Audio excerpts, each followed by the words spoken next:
Welcome back to Central Coast Disc Golf. This is part 2 from round 2 of the 2023 Zootown Open. We're at the Blue Mountain Disc Golf Course just outside of Missoula, Montana. First time the Disc Golf Pro Tour has come to Big Sky Country, Connor. Yeah, it's a pleasure to be here. Like we've mentioned a couple times in the previous day's coverage and in the front nine, it's a different set of challenges, and we're seeing a nice mixed-up leaderboard. Evan Scott, James Conrad knotted up 2 ahead of Clay Edwards. Then we got a slew of players sitting at 13 and 12 down. A lot can happen on this mountain track, and if you can keep your putter hot, there's a lot of scoring opportunities. Starting with the easiest hole on the course here. Hole 10 is only 315 feet. Like we said yesterday, I gotta say it again, no one will be flying this drone route. To the right side, they will be flying a big hyzer off to the right, skying it, trying to get it to fade and spike down in the dust, maybe even ring up an ace. There is also a kind of a straight line depending on what type of player you are, but everyone on this card taking hyzer. It's gonna add maybe 50 feet, 65 feet of distance to the shot's power, but all these players have that and then some. James skies it short though.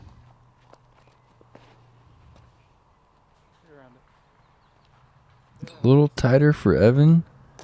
Oh, and that's just a few feet in front of the chains. Yeah, it's his release. He pulls over the top of it so much that it almost looked like he early released it there, but he got it to fly flat and fight that fade for a little bit. I think Dallin is throwing a slab here. That was so smooth. The power just comes so easy for Dallin. Yeah, he does. He just drags that arm over the body. Really nice. You see Ty create a lot more momentum with that reach back and quick feet. But he hangs it wide. That's going to be an unfortunate error.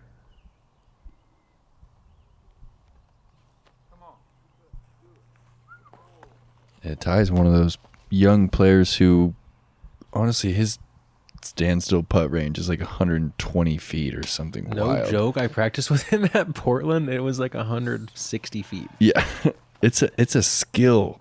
And a lot of these young players are realizing that they can do that, and they're using it in competition. The first time I ever saw Ty Love and Cole Redolin was 2 years ago on the putting green at Las Vegas, and I saw them in kind of middle to deep circle 2, just firing putts in with this unbelievable pace, really using a lot of wrist action, and I was just like, who are these kids, and like, what do they know that I don't know?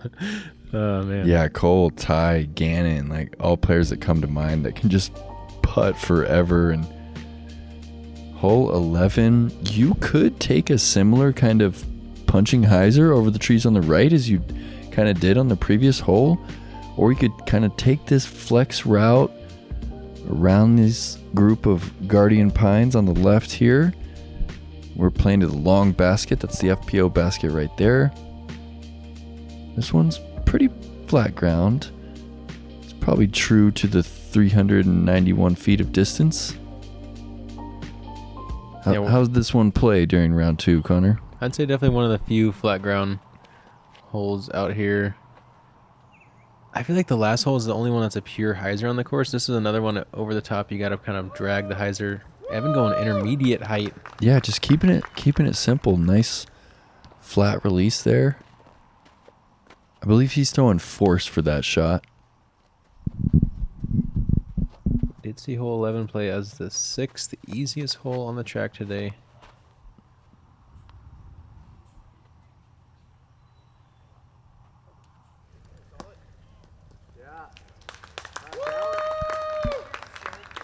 Yep, Dallin going destroyer over the top, right into the circle. Photon for James. Kind of been his driver of choice in that MVP lineup. Yeah, he just shapes it to the line he needs a lot of times, whether or not it might be the perfect disc for the shot. He just finds a way with it most of the time.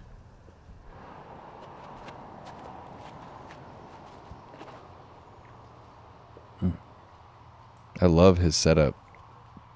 Yeah, when Ty hits his timing proper, he is a lethal backhand thrower and nearly rings up. Another one here on 10. We've had a lot of scares today. Well, yeah, we've had a lot of scares during this round. My heart rate's definitely been riding a little higher than normal at a number of spots. And that's back-to-back kind of short circle 2 misses for James, and a rare circle 1 miss there for Dallin. Yeah, Dallin, a very consistent, confident player. Not going to see him do that very often. And to keep up with Evan, James can't let a hole like 11 slip away from him. Definitely going to need to make sure he gets the rest of the shorter par 3s out here.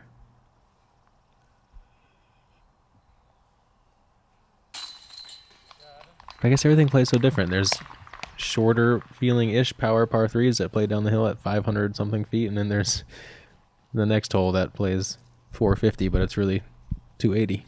And do you think it gets a little harder to score on this back nine? I feel like it does in certain spots, but I feel like it plays pretty similar front and back in terms of the challenge. There's probably 3 holes or so that are difficult to get, and another 6 that you feel like you're playing the shots how you want. The birdies should come.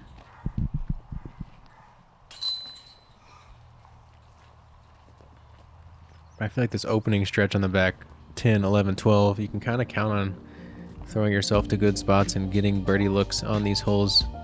Hole 12, they've called it a Heartbreak Hill, straight up the mountain, 287 feet, nearly 45 degrees up the hill, just to give you an idea of how steep this one really is. Most players at this range could throw the slowest disc in their bag, no problem if it was flat ground. Instead, reaching likely for high-speed driver, some flippy on hyzer flip, some going more overstable on kind of a flex line.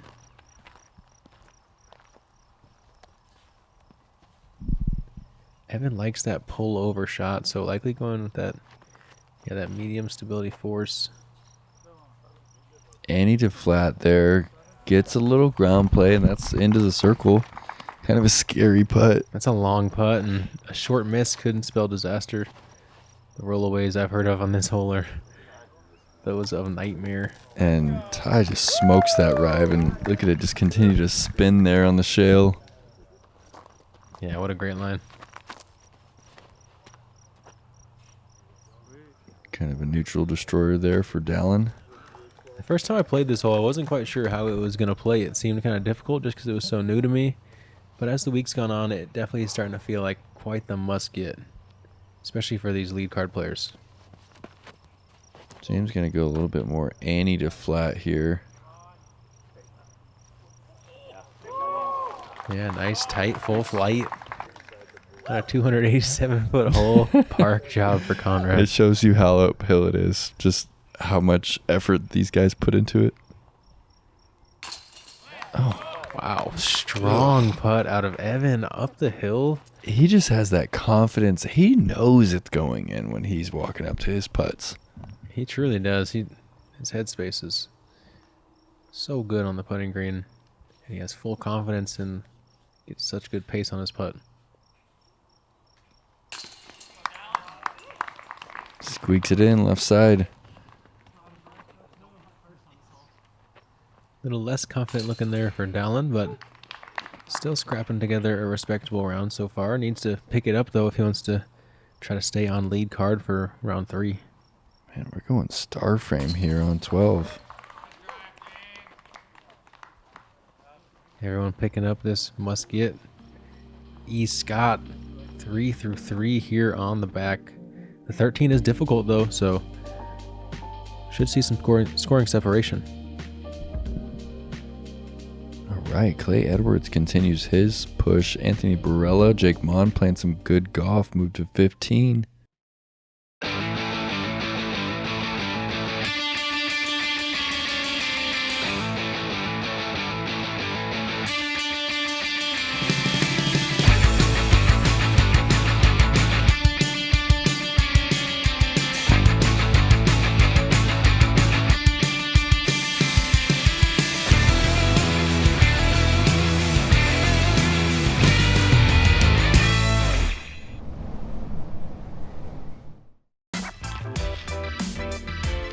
All right, moving into one of the new holes that they put together for this year's Zootown Open. 690 feet, pretty demanding tee shot. Most players are actually looking high. Right hand, backhand, going Annie out the gap. It's probably 30 feet up in the air. What do you think, Connor? Yeah, at least 30 to maybe 50, 60 feet sometimes, so it can be hard to hold the turn. Ideal landing zone would be like out in the field right and open up kind of the angles into the screen. If you find yourself on the left side of 13, you could bogey the hole pretty quick. I think it was playing as the hardest hole on the course. 7. Oh, going pretty flippy. I thought that was his roller disc maybe, and could be. Well, knocks down in the fairway, long way for birdie, but par should be pretty easy to manage, especially if he wants to go out to the open field on the right. Same disc as the last hole here for Ty. Orbit Rive. He hit that one hard. What a great angle, and maybe a little too hard, and holds it, doesn't fight out quick enough. I think you'd rather be too far right over too far left all day, so see if Ty can manufacture anything. Dallin looks to have a better spot. Still gonna have 400 plus into the pin.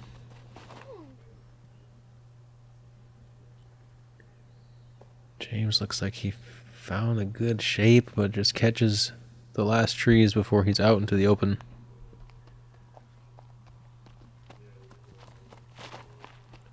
Evan going up the left side, looking to get aggressive. Man, keep he his foot hit on that one hard too. Yeah, that was definitely the more aggressive of the two shots. More danger, but just shows the confidence he has in his gap hitting.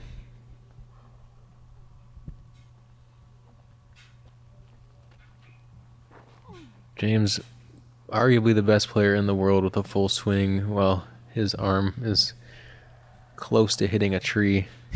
Scares me to death every time. I have to agree. I don't know how he has that much body control. I would not have had the same level of commitment. Would have tried to find some kind of forehand probably there, but James finds a long putt. He put a lot into that shot. You can tell he's really hungry for getting himself back up there with Evan. Ty, a similar position, really well thrown. Similar position in terms of having to get sketchy on the trees, and wow, dime shot. Yeah, no problem generating almost 400 feet of power with just one step. Ty's shown a number of times pinch position here, how great his upper body mechanics are, and just how much quick twitch fiber he has in that young body. James from about 70. Oh my goodness, you are kidding me. How do you stay on top? That's the so touch hard. To stay on top, the exact amount of pace he needs. He's trying his best to chase down Evan, and some days it's just not quite enough. And, isn't it funny how you stick in the front of the cage and it counts? And you land on top and it doesn't? That yeah. doesn't. What do you guys think? I'd like to see both if we're going to count the dumb cage. Yeah, but and it's harder to land on top than almost in the basket. For sure. I think we should get rid of the cage stick and the top. Let us know what you guys think in the comments. Should it count if your disc lands on top of the basket? Ty fires that one in there. Yeah, that was a pretty sweet up and down that Ty just executed. Yeah, and that right side here on 13, definitely easier to get up and down. Ty able to manufacture birdie even though he was kind of pinched.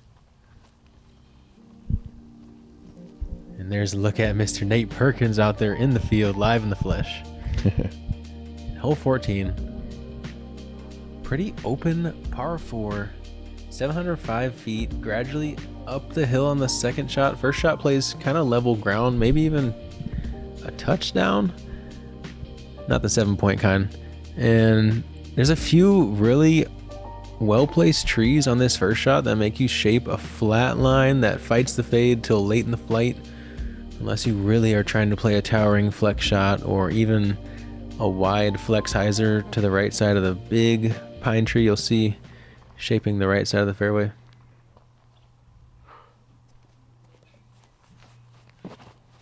How far are they looking to throw this first tee shot to get into position? Honestly, you probably want to get a good 450 off on this one. I think 400 will put you in range to score for sure, but anything short of 350 is going to have quite a bit of work to do.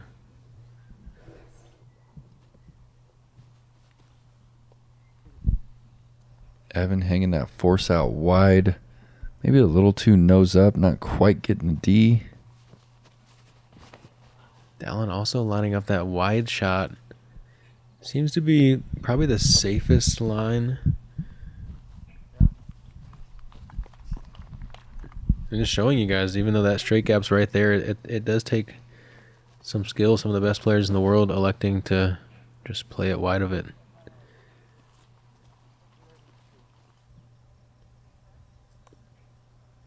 Oh, and it just gets collected. It's at the base of this tree, and that's might as well be a little sand trap he's in. Yeah, a couple degrees too much nose up angle on that tee shot for James. Spells disaster. He goes relay, which is his roller disc on a forehand. Trying to roll it somewhere up there to give him an easier par look. Evan's slightly out of position here, left side, forced to go high with this one. Oh my goodness, throws a dart. I didn't know if he quite got the distance on that one. How did he push it that far? Evan has some sneaky power. The way he comes over the top of the disc, he just gets it to fight the fade for longer than you expect. Dallin going slab here. Evan might have some kind of that's extra clean. wrist action going that we don't quite understand. I don't know. Might be making a push for that pound for pound talk we're always talking about with Manabu or He's got Paige so Pierce. few pounds, it makes it a little easier. But I guess that's the name of the game when it comes to that. Ty throws a nice spike shot.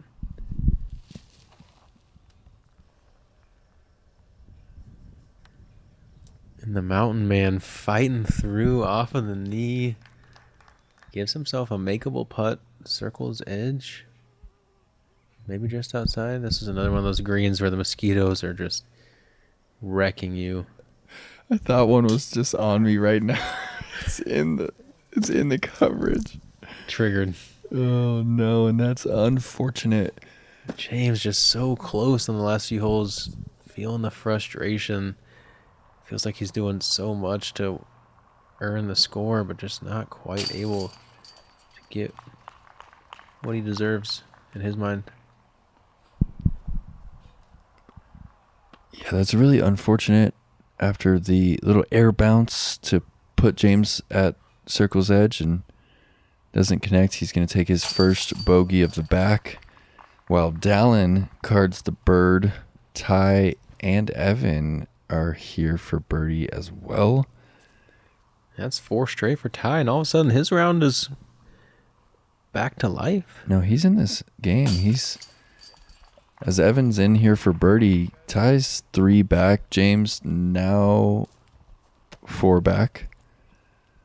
And we have several players that have made a push. I think we have over 10 players within 5 strokes right now, Connor. Yeah, each of the next 4 holes you can definitely see a stroke swing happen on. And this is one of the tougher par 3s on this back 9, 427 feet. Most players are attacking this one with the Anheuser that's out wide. There was a little bit of a tailwind left to right that kind of helps that shot hold over. But it's a fine line between turning it too much, kind of cut rolling out, or not turning it enough and just kind of heading down the hill. There is a big hyzer that some players are choosing to attempt. It probably takes 460 feet. 460 feet of power. I believe that's Explorer out of Ty. I feel like this one is right in that perfect long fairway driver range if you're really hitting the disc right. Some players electing to go distance driver though, just to err on the side of being long if they do miss.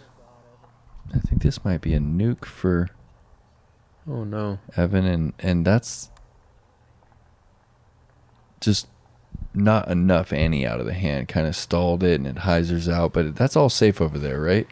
All safe. It's just a spectator line that you'll see off to the left here. Everything inbounds. Dallin puts it in circle one. It's rare that you see discs in circle one here on the 15th. That was a well-thrown tee shot. Yeah, he kind of didn't even force that over. Just kind of used the understability of that disc he threw. Yeah, maybe something slower. Seeing that he could play that flat drag shot. You can't really do that with the driver at this elevation. Yeah, it almost seemed like a leopard flight. I could see that. It's a really good range for... Or flippy T-bird. Kind Yeah. of looked like a factory die. Evan well out of position, but going to be able to make good for par. And Dallin, the only one super close looking at birdie. Look at that effortless pop out of Ty's putt. Just stays up in the crosswind. It's a good bid.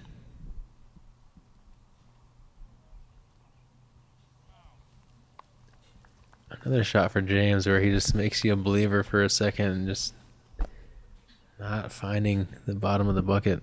Yeah, tough back nine here for JC, and Dallin having himself a quality back nine. That's his fourth birdie in the last 6 holes.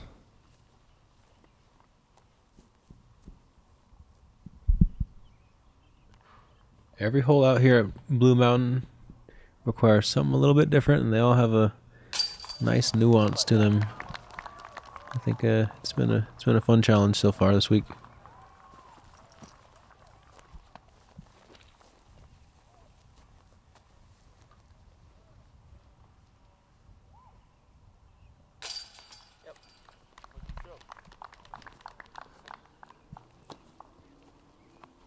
Not too much damage. Taking par here on the 15th for Scott.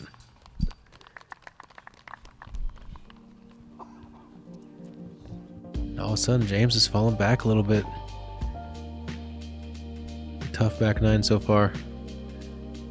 Clay Edwards, Anthony Barella, shooting hot.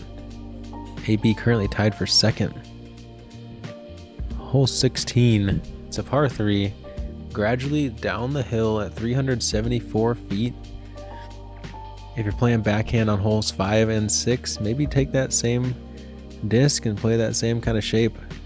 A straight shot that moves ever so slightly to the right is going to be the ideal line here. We've also seen some big power hyzers if you have it, or some players kind of playing a mild flex depending on the disc they want to choose.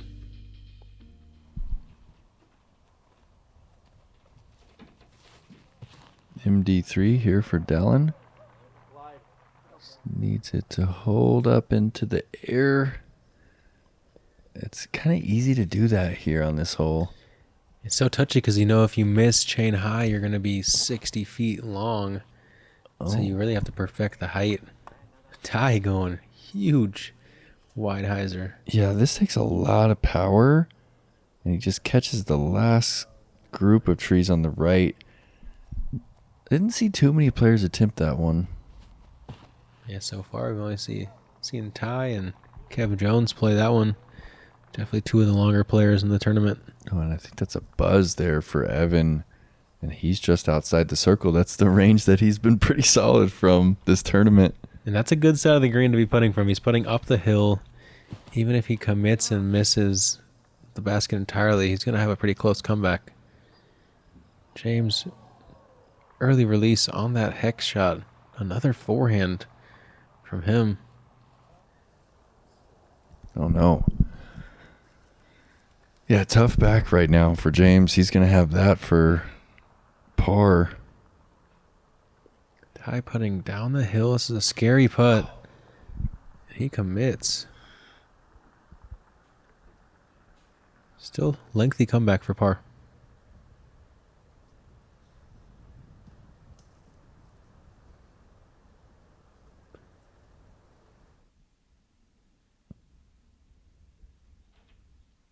James playing the step through. Just off the top. Seems like once the slowness kind of hit, it just took over here on the back for him. Wow. The pop he's getting on that putt, I just feel like he might not have enough to get there on that uphill look, and it just cashes it out. Evan Scott putting on a historic putting display, honestly, so far. I believe he's 100% inside the circle and nearing 70% circle C2. two. That's a wild number. Yeah, he decided not to step that one too. I was kind of expecting him to do so, and just puts a little bit more loft on that putt, and it never left the pole. At this point in the round, he's like, I haven't missed yet. Maybe I just shouldn't change it and just keep doing the same thing. I told Nate earlier, one of the first times I ever played with Evan Scott in a tournament was Beaver State Fling last season. He had a round where I swear he did not miss inside of 85 feet the entire round. Pretty sure he was 100% both circles. And the Missoula disc golf community really showed out for this event. Had a ton of just happy people out here walking Blue Mountain, and this is one of the best holes to spectate. They lined up behind this card as they threw the signature hole on the property. I would say 573, maybe 80 feet of drop in elevation. A little bit of headwind right to left during this final cards round, and really the distance isn't the issue, Connor. It's that nose angle, right? If you get the nose up, it's just gonna stall. Evans got it just barely down. Headwind is just dragging the disc ever so slightly. Whoa. Just enough to keep it from fading out there. Really well thrown. Skip. Yeah, just outside the circle. He played that one well, and yeah, so many factors come into play when you have the disc in the air for this long. The angles, the speed, the line you're choosing. Yeah, I can see that wind just kind of pulled Dallin's shot over to the right, out of position.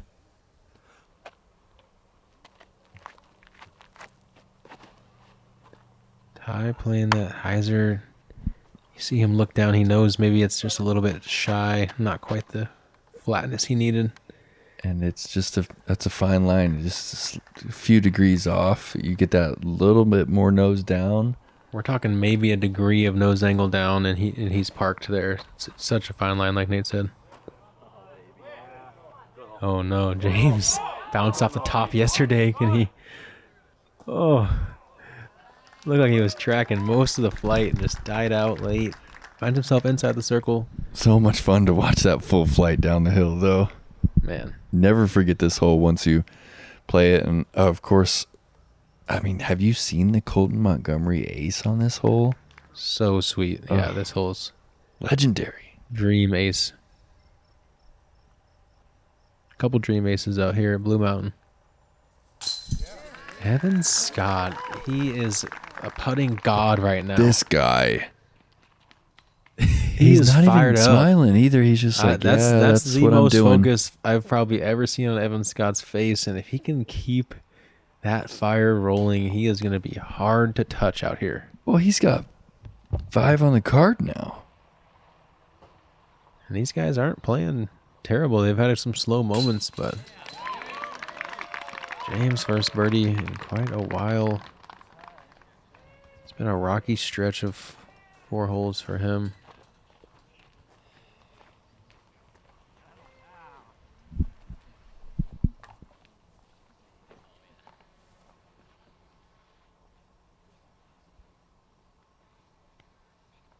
Ty swatting the mosquitoes out of the way so he can focus on the chains. It's hard not to let your eyes or mental get pulled over to the little buzzers in your vision when you're swinging down to putt.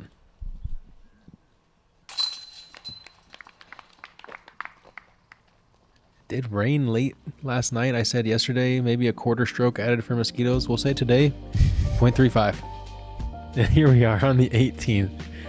Par 4. It's a great finisher, especially with this out of bounds line all the way on the right side over here by this wall. Pretty stock hyzer off the tee.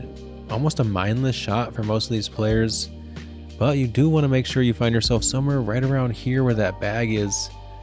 From there, you'll have a hyzer shot over the out of bounds for the right-hand player for the most part, trying to spike it in for birdie on top of the ridge here. There is a safer line, more technical down the left that leads to easier pars and not the chance to take a bigger number, but none of these players playing safe here. Everybody trying to chase down Mr. Escott. He kind of straightens that one out a little bit. That might need some help. When you see the spotter start leaning back on this one, you know you're in danger. And he gets it. The disc crawls back inbounds just over the line. Big moment there for Evan. This is one of those holes. Very simple birdie if you execute. A couple mistakes, all of a sudden, though, it'll get you for a big number. And Evan, he found himself in the perfect position. James is going to have some more work to do off there to the left. A little bit worse footing over there. And I described the footing on some of this back nine to one of my card mates today as in, imagine putting your shoes on the wrong foot and trying to run pigeon-toed up to your lie as you throw. Because it feels like some of these fairways are just, they're brutal. It's hard to get the feet right. They're lumpy. The tufts of grass are a real issue with the run-up. They truly are. They really are like little mounds at 2-3 inches high. James probably 360 out here going bolt. Ooh. Yeah. Good finish there for JC to go birdie on 17 and 18. Typically just a dead straight flyer for James, even almost on the understable side, but here at the high elevation, playing it for his final hyzer of the day and trusting it, just showing how much skill James has. And Dallin spiking that one in. We've got actually a battle going for the last spot on the lead card. Ty now has to birdie to maintain that last spot. Evan inadvertently finds a money spot off the tee and puts himself just down the hill there, but not more than 18 feet. Don't think it'll be a problem for the best putter in the game right now. I think Felon for Ty, and that's going to give him a really good chance to make it onto this coverage again tomorrow. Even with the motorcyclists in the back, Evan making good shoots. 12 down, one better than his previous round. Hot round of the weekend for our leader.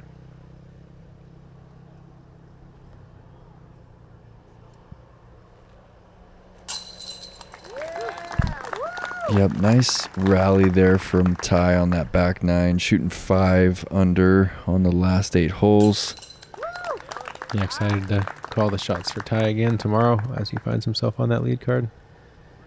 Yep, good back nine for Dallin, also shooting a 5. Ty just graduated high school recently, so y'all give Ty a congrats, and we'll be seeing more of his face out on the Disc Golf Pro Tour as time goes on. Evan Scott lighting it up. Look how much green he put in that card. 12 down with a bogey, Connor. That is hot for the James, youngster out of North Carolina. James was matching him early and just teetered off a little bit on that. That's the name of the game these days, right? You know, they always say golf isn't a game of perfection, but disc golf on the Disc Golf Pro Tour, it really is borderline. If you par or bogey a few holes, you're likely not going to win. And we got to shout out Clay Edwards, 11 down, finding himself in second place. We get to call shots for him tomorrow. Let's go, Clay. Yeah, pretty stoked to see him on this coverage, and thank you guys for joining us. It's been a pleasure. Subscribe to the channel, really helps them out. It's free. Like the video, it really pushes them around the interwebs. And from Connor O'Reilly and Nate Perkins, we will see you tomorrow for the final round of the Zootown Open.